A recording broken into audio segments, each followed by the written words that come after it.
How's it going, everybody? Welcome back to Mojo Group. Mike here, back at the hangar here. I wanted to talk about something that obviously is trending. Depending on where you are in your aviation career, whether you're an enthusiast or just your regular old everyday citizen, you've probably seen a lot of accidents being reported through the media. Except you've been in this space for a while, you can see a lot of the fluff. People don't get things correctly when they report these accidents. We have a problem.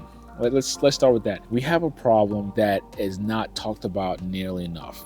And that's what I want to discuss in this video. It just seems like the last couple of months, it's been the media's intention or purpose to just go full-blown on report an aviation accident. Now here's the thing, especially in GA, in the civilian private flying world, accidents have always happened. Matter of fact, you may even argue that it's historically lower compared to before, but again, because the media is now putting more light on it, now more people know about these accidents, and I'm sure it freaks some people out. But here's the thing, when it comes to airplane accidents, whether fatal or injured, whichever the case may be, you have a good segment of accident report that just says it's pilot error, and human factor always raises its head when it comes to something happening. But also you have things where maintenance always jumps out. Matter of fact, the most recent one with the helicopter that broke apart on the Hudson in New York City, that was terrible. A whole family perished, and rest in peace to the pilot, to his family, and to the passengers and their families. It's difficult to read or watch that. While I want to caution myself in speaking particularly on that accident, because there's still more to find out as to what happened, but we do know that the aircraft broke apart.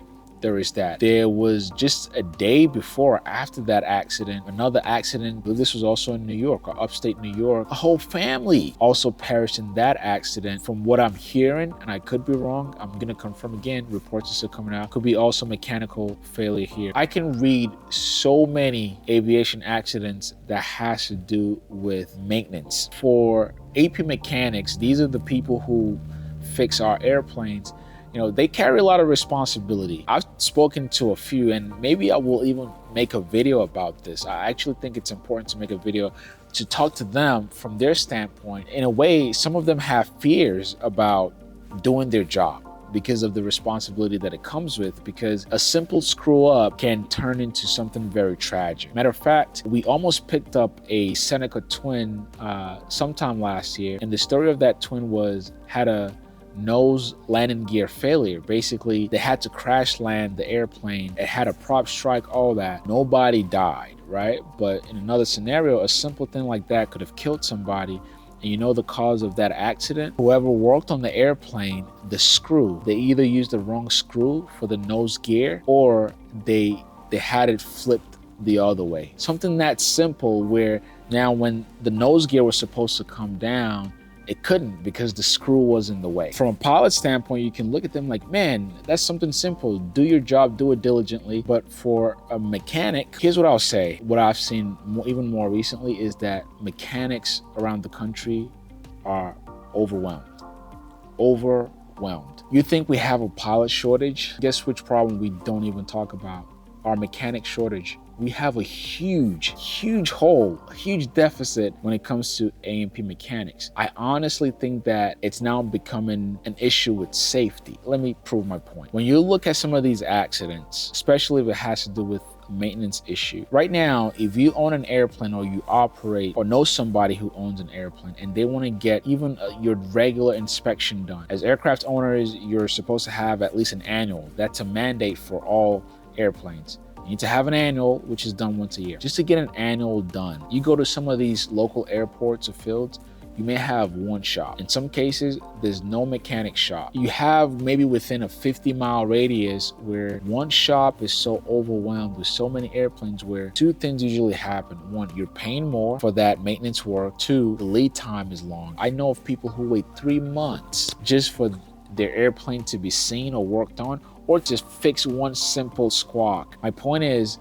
the wait time is longer because there's a shortage of mechanics. And then the flip side is, when you have one mechanic to 5-10 different airplanes, the chances for errors, or the chances that something will not be done in detail or done the correct way, it becomes higher. That's my point. And I can't help to think this could potentially be adding to an accident or safety issue, right? So that's one side of the coin. Another side that is indirectly related to this is we have a lot of deferred maintenance. For example, here we run a flight school, and believe it or not, this that I'm sitting on right now, this is our flight simulator. This guy barely needs any maintenance, and it's great because it's like an actual airplane and students can jump in and fly. But when we fly our airplane, by law, because we're a commercial operator, we have to maintain our planes 50 hours, 100 hours, squawks. If something so simple is wrong with that airplane, we're grounded, which we carry that loss, but we have to do it. But guess what? In the private world, it's very different. In the private world, nobody's really coming on at you and saying, hey, you need to fix that, or you need to make sure that this is done. In the private world, the pilot or owner just do whatever you want. Now, an owner who is safety oriented will definitely stay grounded until their airplane gets fixed or work. What you'll also find is it's not that owners and pilots don't want to get the airplane fixed,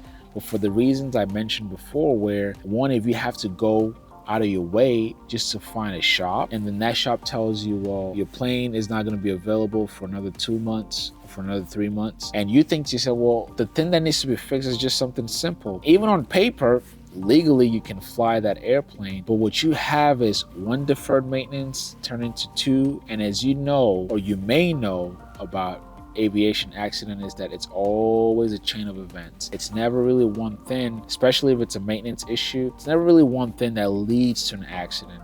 Even pilot errors, it's always one decision that leads to another decision that leads to another decision. So you get where I'm going with this, is that once you have one deferred maintenance or some squawk, and if you build that habit as a pilot and owner, chances are you're going to leave things more deferred. But part of the issue is because you can't find a shop or you can't find a mechanic to help solve your problem. And the third part, last part I'll speak on, is because of this shortage, you also have quality issues. Not all mechanics are the same, trust me. I've been through several. My say is, whether you're in the private or commercial world, when you find a great mechanic or mechanic shop, keep them in your pocket, keep them safe, take your airplane there. Whoever you allow to touch your airplane also matters. Quality also will suffer when you have a shortage, for the reason I spoke about earlier, but also if you have now people wanting to become a mechanic here and there and they're not properly trained, you have to understand that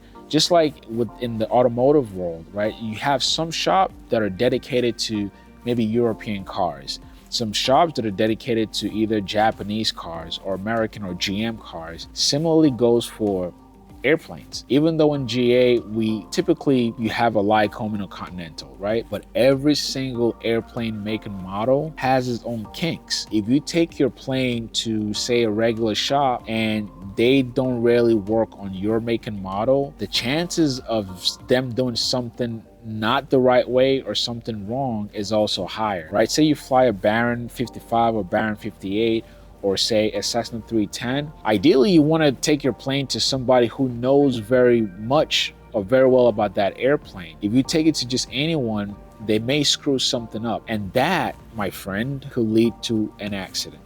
Okay, so this is the problem that I want to discuss, and I don't think it's being talked about enough. We talk about the shiny thing, which is the pilot shortage, but we also have maintenance and mechanic shortage. And I think the FAA, the community, needs to deal with this problem at some point. And I think now it needs to be dealt with. So as much as we need pilots, we also need mechanics, good mechanics. So that's my spiel. Let me know your thoughts and your experience in the comments. All right, thanks so much for watching. Again, my name is Mike. If this is your first time, guys, be sure to subscribe. If you want to get your pilot's license, look up flightacademy.com. We'll train you for private, commercial, whatever you need. Just come through, book a demo flight, we show you around. Also, be sure to sign up for Mojo Grip mailing list. All these videos that I drop, you'll be the first to get it. So you don't have to go on YouTube first. Once we drop a new video, you get it first in your email. All right, until next time. Catch you soon. Peace.